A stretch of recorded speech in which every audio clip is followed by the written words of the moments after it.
दोस्तों बॉलीवुड पोल खोल के नए एपिसोड में आपका स्वागत है। और भाई साहब, अगर आपने अभी तक मेरा चैनल सब्सक्राइब नहीं किया तो कर लो, घंटी नहीं दबाई तो ज़रूर दबा दो। देखो, आप घंटी नहीं दबाओगे तो आपको नहीं पता चलेगा जब मैं नया वीडियो पोस्ट करूंगा। सैफ अली खान के बेटे इब्राहिम खान ने एक इंटरव्यू दिया है और उसमें कहा है कि मैं ये कबूल करता हूं कि मेरे फादर सैफ अली खान मेरी माँ को इतना प्यार नहीं करते थे जितना कि वो करीना को करते हैं। करीना के साथ वो बहुत खुश हैं और ये देखकर मैं बहुत खुश हूं। और सैफ अली खान के करीना से शादी करने के बाद मुझे 2 भाई मिले, इस बात की मुझे बहुत ज्यादा खुशी है। जब से ऑपरेशन सिंदूर चल रहा है तब से जो बड़े स्टार्स हैं उन्होंने कुछ नहीं कहा और यही वजह है कि पब्लिक में बहुत ज्यादा गुस्सा था। पब्लिक ये पूछ रही थी कि जितने भी बड़े सुपरस्टार्स हैं वो ऑपरेशन सिंदूर के बारे में कुछ भी क्यों नहीं बोल रहे हैं, वो देश की आर्मी को सपोर्ट क्यों नहीं कर रहे हैं, देश को सपोर्ट क्यों नहीं कर रहे हैं। अब क्योंकि टिंगू भाई आमिर खान की फिल्म सितारे जमीन पर जल्दी ही रिलीज होने वाली है तो जाहिर सी बात है टिंगू भाई की पत्रकारों से मुलाकात होती ही रहेगी।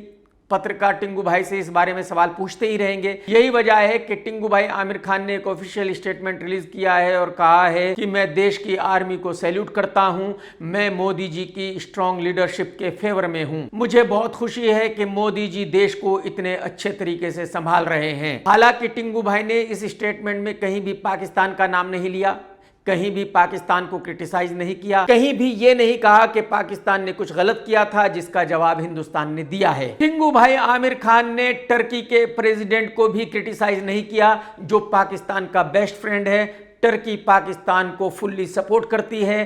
टर्की पाकिस्तान को अपने ड्रोन्स भी दे रही थी लड़ाई करने के लिए। और मैं आपको बता दूं कि टिंगू भाई आमिर खान टर्की प्रेसिडेंट के बहुत ही अच्छे दोस्त हैं, उनकी पूरी फैमिली के दोस्त हैं, यानी कि उनकी वाइफ के, बच्चों के, सबके। और अगर टिंगू भाई टर्की के प्रेसिडेंट को क्रिटिसाइज नहीं कर रहे हैं तो इसका मतलब यह है कि हिंदुस्तान में ऐसे बहुत लोग हैं जो टिंगू भाई की फिल्म का बाइकआउट करेंगे, टिंगू भाई की फिल्म को फ्री भी नहीं देखेंगे। कार्तिक आर्यन की फिल्म आशिकी 3 की शूटिंग काफी दिनों से चल रही थी, बहुत लंबा शेड्यूल था, ये शेड्यूल खत्म हो गया है, लेकिन अभी भी इस फिल्म का नाम ऑफिशियली आशिकी 3 नहीं डिक्लेयर हुआ है। आशिकी 2 के प्रोड्यूसर थे भूषण कुमार और भट्ट साहब और यही वजह है कि भूषण कुमार और भट्ट साहब में झगड़ा चल रहा है आशिकी 3 टाइटल को लेकर।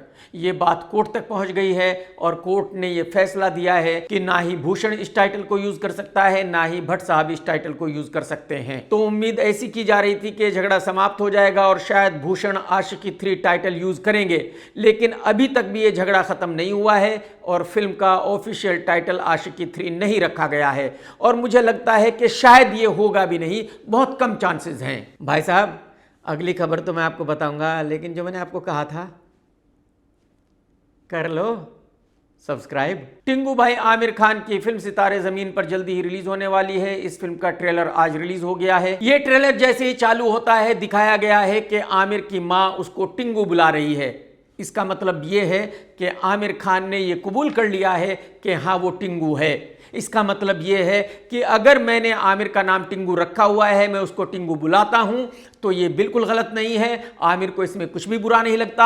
आमिर को ऐसा लगता है कि जब वो वाकई ही टिंगू है तो अगर मैं उसको टिंगू बुलाता हूं तो इसमें कोई बुराई नहीं है। तो आमिर एक दिन शराब पीकर गाड़ी चला रहा है और एक पुलिस की गाड़ी को ठोक देता है। जब टिंगू को अदालत में पेश किया जाता है तो जो जज साहिबा है वो एक कमाल का फैसला देती है। टिंगू बास्केटबॉल का एक बहुत ही अच्छा प्लेयर है तो जज साहिबा कहती है कि मैं टिंगू को एक बहुत ही अच्छी सजा देना चाहती हूं, मैं इसके टैलेंट को यूज करना चाहती हूं। मैं चाहती हूं कि ये डिसेबल बच्चों की बास्केटबॉल टीम को 3 महीने तक कोच करे, उनको इतनी बढ़िया ट्रेनिंग दे, उनको इतनी अच्छी बास्केटबॉल सिखा दे कि वो आने वाली चैंपियनशिप को जीत जाएं। अब टिंगू भाई इन डिसेबल बच्चों को ट्रेनिंग देने लगता है और वहां पर कुछ ना कुछ प्रॉब्लम होने लगती है। ये जो इस टीम के बच्चे हैं ये इतने हॉरेबल दिखते हैं कि इनके फेस पर भी सही से देखा नहीं जाता।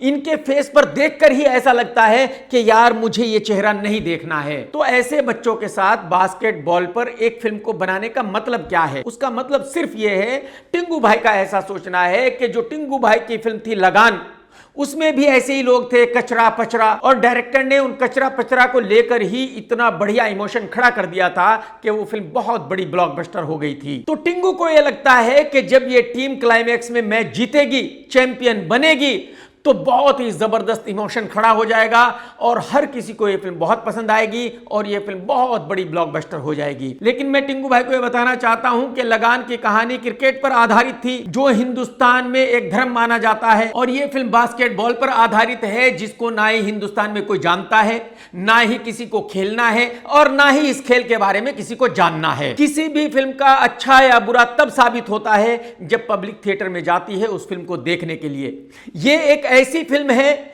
इस फिल्म की एक ऐसी कहानी है जिसको देखने पब्लिक थिएटर में जाएगी ही नहीं, तो फिल्म अच्छी है या बुरी है इससे कोई मतलब ही नहीं है। अगर टिंकू भाई को ऐसा लगता है कि कुछ हॉरिबली दिखने वाले बच्चे जब बास्केटबॉल खेलेंगे और मैच जीतेंगे, चैंपियंस बनेंगे, तो पब्लिक को बहुत ज्यादा पसंद आएगा, तो ये टिंकू भाई की अपनी ख्याली पुलाव है, वो इसको पकाएं और खाएं, पब्लिक का इससे कोई लेना देना नहीं है। ऊपर से टिंकू भाई फिल्म में जेनेलिया भाभी से इश्क लड़ा रहे हैं।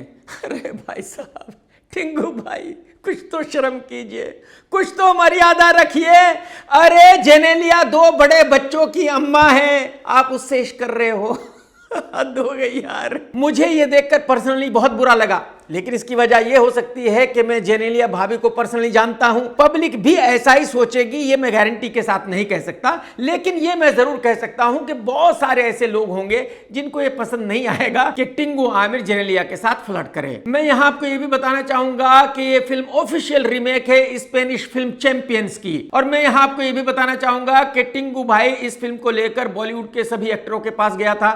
टिंकू भाई ये चाह रहा था कि टिंकू भाई इसको प्रोड्यूस करे और कोई दूसरा एक्टर इसमें हीरो की भूमिका को निभाए। तो टिंकू बुढ़ऊ के पास गया, फिर रणबीर कपूर के पास गया, फिर अक्षय कुमार के पास गया, फिर ऋतिक रोशन के पास गया, फिर फरहान अख्तर को साइन भी किया, लेकिन उन सब ने इस फिल्म को करने से मना कर दिया था, क्योंकि उन सब का यही मानना था कि ये फिल्म नहीं चल सकती, ये फिल्म बढ़िया फिल्म नहीं है। लेकिन टिंकू भाई ने इसके बावजूद भी हार नहीं मानी और फैसला किया कि मैं खुद ही इस फिल्म में हीरो की भूमिका करूंगा, और तब जाकर इस फिल्म को बनाया गया। मैं आपको यह भी बताना चाहूंगा कि आमिर ने इस फिल्म का डायरेक्शन भी खुद ही किया है, लेकिन डायरेक्टर में नाम किसी और का डाला है। लेकिन फिल्म के ट्रेलर को देखकर यह क्लियर हो जाता है कि इस फिल्म में ऐसा कुछ भी नहीं है जिसकी वजह से इस फिल्म को देखा जाए। ना ही तो इसमें एंटरटेनमेंट है, ना ही इसमें कोई ऐसा मैसेज है जिसकी वजह से इस फिल्म को देखा जाए, ना ही इस फिल्म की ऐसी हीरोइन है जिसकी वजह से इस फिल्म को देखा जाए।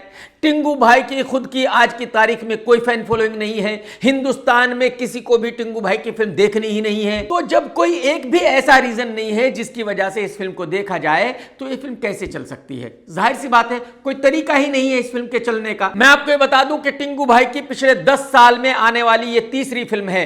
पहली फिल्म थी ठग्स ऑफ हिंदुस्तान, डिसास्टर। दूसरी फिल्म थी लाल सिंह चड्ढा, डिसास्टर। ये तीसरी फिल्म है और ये भी डिसास्टर ही होगी। तो अगर एक हीरो की पिछले 10 साल में कोई भी फिल्म हिट नहीं हुई, तो इसका मतलब ये हुआ कि उसका कैरियर समाप्त हो गया है, वो अपने आप को एक्टर नहीं कह सकता। लेकिन मैं आपको बता दूं कि टिंकू भाई के पास अभी भी काफी ऑप्शंस बाकी हैं, वो और भी बहुत सारी फिल्में जरूर बनाएंगे, फिल्म चले या ना चले। अरे भाई साहब, अगली खबर तो बताऊंगा और बहुत बढ़िया खबर है, लेकिन भाई साहब जो मैंने आपसे कहा था कर लो सब्सक्राइब।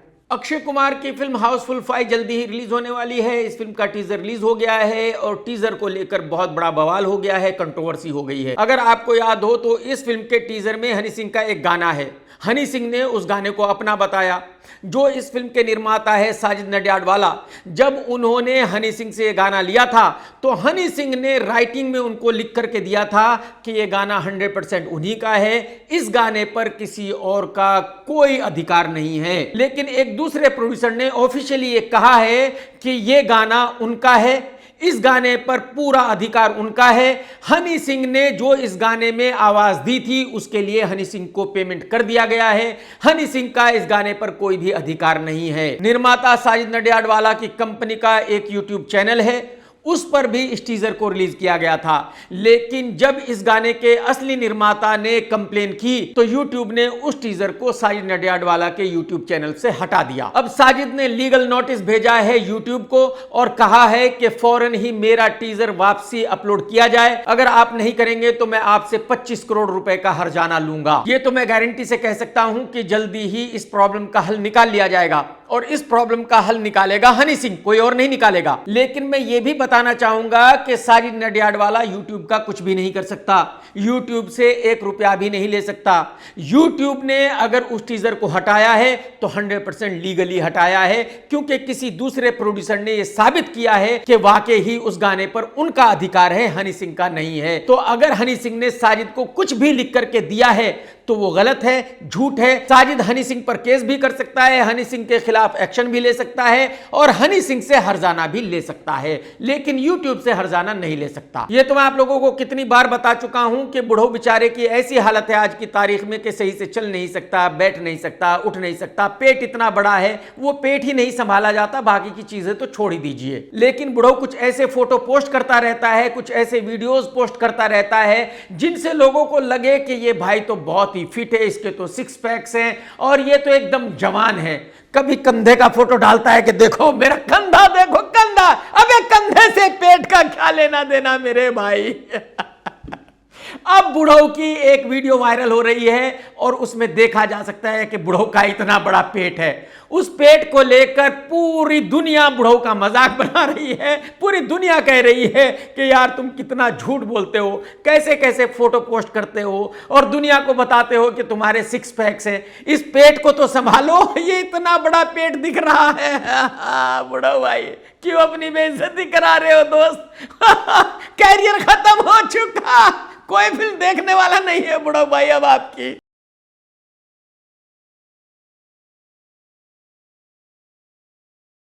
ये मैं अपने पिछले 2-3 वीडियोस में बता ही चुका हूं कि गोविंदा की वाइफ सुनीता को आज की तारीख में फुल पब्लिसिटी चाहिए। इस औरत को बहुत ही फेमस होना है, बताओ।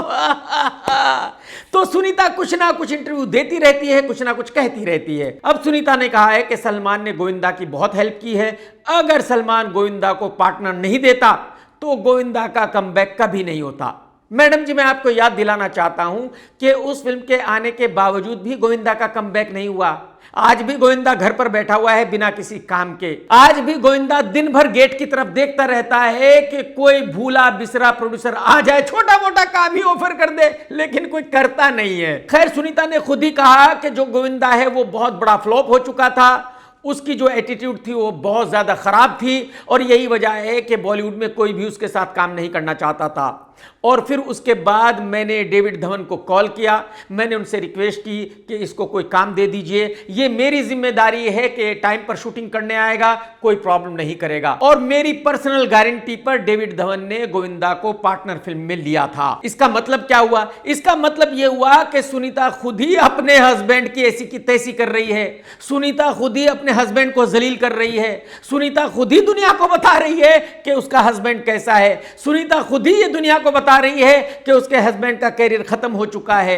अब आप मुझे बताइए, कोई भी पत्नी अपने हस्बैंड के बारे में ऐसी बात कैसे कर सकती है खुद फेमस होने के लिए? तो मुझे बिल्कुल अचंभा नहीं होगा अगर 6 महीने में, साल में, 2 साल में इनका डिवोर्स हो जाएगा। यार, आपके लिए मैं कितनी अच्छी अच्छी खबरें लाता हूं, लेकिन मैंने कुछ कहा था आपसे, कर लो सब्सक्राइब। एक पत्नी से महेश भट्ट साहब के 2 बच्चे हैं, पूजा भट्ट, राहुल भट्ट, यानी कि ये दोनों सगे भाई बहन हैं। आलिया भट्ट की मदर महेश भट्ट साहब की एक और पत्नी है। ये तो आप सभी जानते हैं कि आज के वक्त में इंटरव्यू लेने वालों की कमी नहीं रही, कोई भी इंटरव्यू ले रहा है, कोई भी इंटरव्यू दे रहा है। तो राहुल भट्ट ने एक इंटरव्यू दिया और उसमें बताया कि हाँ, उसने पूजा भट्ट के बॉयफ्रेंड रणवीर शोरी को बहुत पीटा था एक बार। उसकी वजह यह थी कि रणवीर शोरी ने पूजा भट्ट के साथ बदतमीजी की थी, कुछ ऐसी हरकत की थी जो उसको नहीं करनी चाहिए थी। राहुल भट्ट ने यह भी कहा, अगर मेरी बहन के साथ कोई ऐसा कुछ करेगा तो मैं उसको इसी तरह पीटूंगा, कोई मुझे रोक नहीं सकता। ना ही मैं कानून से डरता हूं, ना ही मैं किसी से डरता हूं। काफी दिनों से तैयारी चल रही है शाहरुख खान की नई फिल्म की, जो जल्दी ही शुरू होने वाली है और इस फिल्म का नाम है किंग। इस फिल्म में विलन की भूमिका निभा रहा है अभिषेक बच्चन। इस फिल्म में शाहरुख खान की बेटी सुहाना खान भी काम कर रही है। ये एक बहुत बड़ी एक्शन फिल्म है जिसको डायरेक्ट करेंगे सिद्धार्थ आनंद और ये पूरे यूरोप में शूट की जाएगी। अब इस फिल्म में एक भूमिका निभाने के लिए अनिल कपूर को भी साइन कर लिया गया है और मैं ऐसा समझता हूं कि अभी और भी बहुत सारे एक्टर्स को इस फिल्म में लिया जाएगा। कहने का मतलब यह है कि इस फिल्म की स्टार कास्ट बहुत बड़ी होगी और इस फिल्म को बहुत बड़े स्केल पर बनाया जाएगा। कन्नड़ फिल्मों के एक्टर ऋषभ शेट्टी की एक फिल्म आने वाली है जिसका नाम है जय हनुमान। इस फिल्म को मैत्री वाले प्रोड्यूस कर रहे हैं। मैत्री वाले वही है जिन्होंने पुष्पा 2 प्रोड्यूस की है और अब इस फिल्म से भूषण कुमार साहब भी जुड़ गए हैं। भूषण कुमार साहब इस फिल्म को प्रेजेंट कर रहे हैं। यानी कि जो भूषण कुमार साहब ने कुछ दिनों पहले कहा था कि अब वो किसी भी छोटी फिल्म को नहीं बनाएंगे, किसी भी छोटी फिल्म में इन्वॉल्व नहीं होंगे, वो सिर्फ और सिर्फ बड़ी फिल्में करेंगे, तो भूषण कुमार साहब सिर्फ बड़ी फिल्में ही कर रहे हैं। ये तो आप सभी जानते हैं कि हिंदुस्तान ने ऑपरेशन सिंदूर चालू किया था, खत्म हो गया, सीज फायर हो गया, लेकिन अब सीज फायर को लेकर हंगामा मचा हुआ है। जो अपोजिशन पार्टीज हैं उनका कहना यह है कि मोदी जी ने डोनाल्ड ट्रंप से कहा था कि सीज फायर करा दीजिए और उनके कहने से ही मोदी जी ने सीज फायर को एक्सेप्ट किया है। लेकिन पीएम मोदी जी ने जो भाषण दिया था उसमें बताया कि पाकिस्तान ने इंडिया को अप्रोच किया था, सीज फायर के लिए कहा था और तभी जाकर यह सीज फायर हुआ है। लेकिन प्रेसिडेंट डोनाल्ड ट्रंप ने ऑफिशियली एक स्टेटमेंट दिया और कहा कि मैंने पाकिस्तान और हिंदुस्तान के प्राइम मिनिस्टर्स को फोर्स किया, उनसे कहा कि सीज फायर करो, अगर तुम लोग सीज फायर नहीं करोगे तो मैं तुम लोगों के साथ बिजनेस नहीं करूंगा। आप दोनों में से जो भी सीज फायर के लिए नहीं मानेगा उसके साथ आगे अमेरिका कोई भी बिजनेस नहीं करेगा। यही वजह है कि इन दोनों ने सीज फायर किया है। पाकिस्तान के प्राइम मिनिस्टर शाहबाज ने भी एक ऑफिशियल स्टेटमेंट दिया है और उसने भी यही कहा है कि डोनाल्ड ट्रंप ने इस सीज फायर को कराया है। तो बाकी सब लोग कह रहे हैं कि डोनाल्ड ट्रंप ने सीज फायर कराया है, लेकिन मोदी जी कह रहे हैं कि मैंने सीज फायर तब किया है जब पाकिस्तान ने मुझसे रिक्वेस्ट की थी। अब अगर मैं इस बारे में कुछ कहूंगा तो विवाद हो जाएगा, तो यही वजह है कि मैं इस बारे में कुछ कहना नहीं चाहूंगा। अब आप खुद ही डिसाइड कीजिए कि कौन सच बोल रहा है, कौन झूठ बोल रहा है। लेकिन अगर आपने ये वीडियो देखा है तो लाइक करना बिल्कुल मत भूलना, कमेंट्स करके जरूर बताना कि आज का वीडियो आपको कैसा लगा। टेक केयर दोस्तों, tata bye bye, love you, जय हिंद, सत्यमेव जयते।